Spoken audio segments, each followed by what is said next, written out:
রোজ দিন একরকম রান্না খেতে মোটেও ভালো লাগে না, তাই মাঝে মাঝেই মনে হয় কিছু অন্যরকম করি। আর সেটা যদি শুধু আমার আর ছেলের জন্য হয় তাহলে তো কথাই নেই। এরকমই একদিন আমি বানিয়েছিলাম চিংড়ি পোলাও।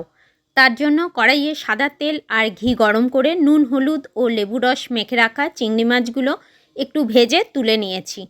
এবার ওই তেলেই তেজপাতা এলাচ ও দারচিনি ফোড়ন দিয়ে টমেটো কাঁচা লঙ্কা আদা আর রোস্টেড চীনাবাদাম দিয়ে করা একটা পেস্ট দিয়ে দিয়েছি। খুব ভালো করে কষিয়ে নিয়েছি। মশলা থেকে তেল ছেড়ে এলে এর মধ্যে দিয়েছি আগে থেকে ধুয়ে জল ঝরিয়ে রাখা বাসমতি চাল, স্বাদমতো নুন আর সামান্য চিনি।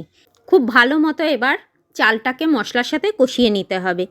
কষিয়ে নেওয়া হয়ে গেলে দিয়েছি উষ্ণ জল। আর সবাই জানো এই রকম রান্নায় যে পরিমাণ চাল ঠিক তার ডাবল জল দিতে হয়। জলটা ফুটে উঠলে গুঁড়ো গরম মশলা দিয়ে নাড়াচাড়া করে আঁচ কমিয়ে ঢাকা দিয়ে রান্না হতে দিয়েছি কিছুক্ষণ। যখন জলটা প্রায় শুকিয়ে ভাতটা হয়ে আসবে তখন ভেজে রাখা চিংড়ি মাছগুলো দিয়ে খুব ভালো করে সবটা মিশিয়ে নিয়ে ওপর থেকে ঘি গরম মশলা আর একটা চেরা কাঁচা লঙ্কা দিয়ে ভালো করে নাড়াচাড়া দিয়ে গ্যাস বন্ধ করে ঢাকা দিয়ে 2-3 মিনিট রেখে দিলেই রেডি হয়ে যাবে আমাদের চিংড়ির পোলাও। পেঁয়াজ রসুন বা রকমারি মশলা ছাড়া খুব কম এবং খুব সাধারণ মশলা দিয়ে এই দারুণ স্বাদের চিংড়ির পোলাওটা একদিন তোমরা বাড়িতে ট্রাই করতেই পারো।